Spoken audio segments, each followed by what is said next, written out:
Yeah, well, on the subject of games, we're going to talk about board games. A board game that's been invented in a moment. But you were saying you invented a board game? Or yeah, when I was 10, actually. Yeah, I've still got it in the loft. It reminded me of reading this story this morning. It's called The Last Living Panda.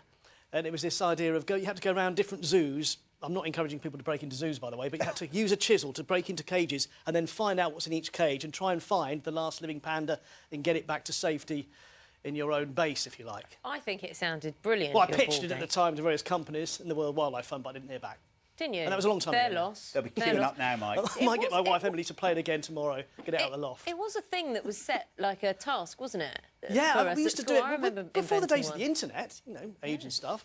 How do you amuse yourselves when it's a cold winter's day? Make a board game. It's a great thing to do. I'd encourage everyone to have a go at it because we've all got a game in us, I'm sure. Yeah. Well, you know, I guess lockdown the last year has persuaded lots of us, hasn't it, to get doing that kind of thing, playing board games. And here we are, another lockdown weekend.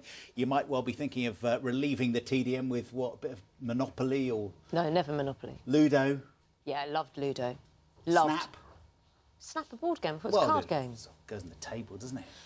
8-year-old Cora Hughes, let's talk to her, because she's gone one better than that. She has designed her own board game with the help of Dad Dan, and they've already had 3,000 advance orders. Cora, Dan in Huddersfield, good morning to you.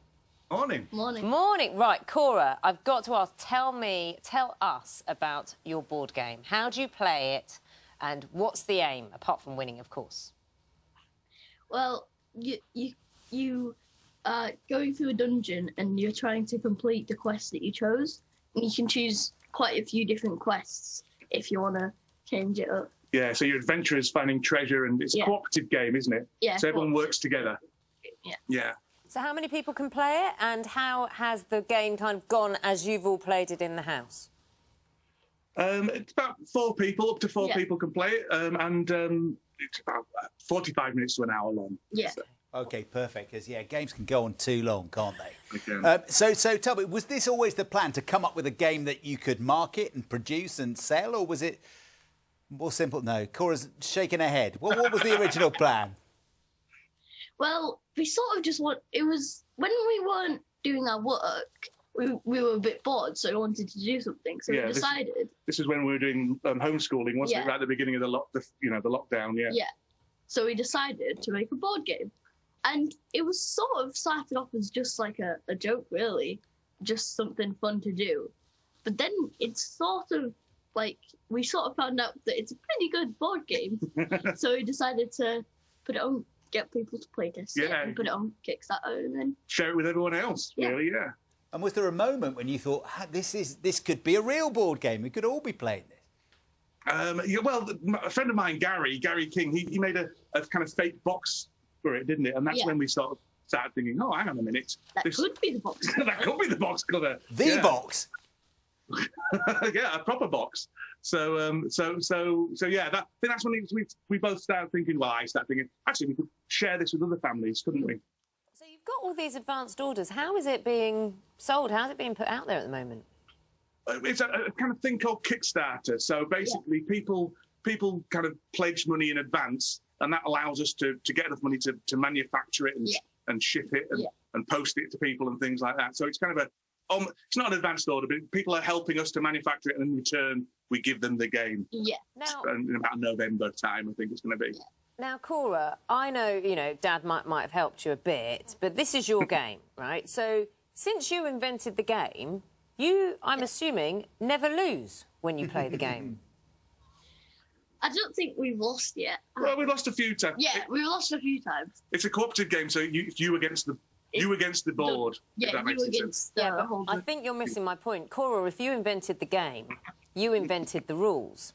Therefore, when you're playing the game, you can always win because you are in charge of the rules. I guess. You've been rumbled, Cora. Yeah, I think so. I like some of these characters that you've been named. I think we've got some pictures of them. So there's Sword Girl. Tell me about Sword Girl. I think she was the first one we drew. Yeah, but we've redrawn her recently, haven't we? Yeah, we got somebody else, another kid to draw. Yeah, and it looks a lot better than my drawing was.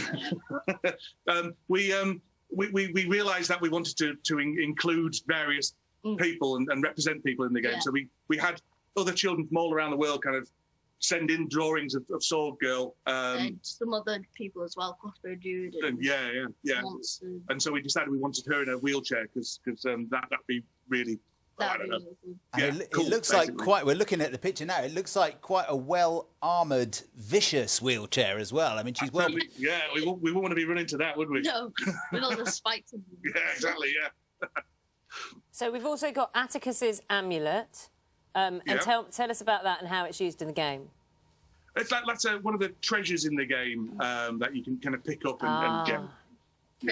Yeah. You collect all sorts of treasures and things like that. So that one gives you special abilities. Yeah. And again, that's a child. I think Atticus lives in America, and he sent us a photo, and Gary, not a photo, a picture, and Gary kind of coloured it in. Yeah. Really. And I'm intrigued by Gabby's ring of speed.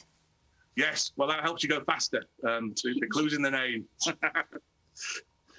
It's got wings on it as well, so that all makes sense. So who's Gabby? Are these people who've been involved and backed that they can sort of win the right to have things named after them? Or? No, it's more that Gabby's the girl who drew it, really. Okay. So that's. I see. And then there's Ray's hedgehog as well, because I don't want to miss that out either. No, that's lovely, isn't it? Yeah, Raya drew us a hedgehog, and so we, as I say, Gary coloured it in, and it's in the game. Well, look, thank you both for sharing it with us today. It sounds great. It looks great. It's really exciting. Something lovely that you'll always have this that you've done together as well. It'd be great for you to know that other.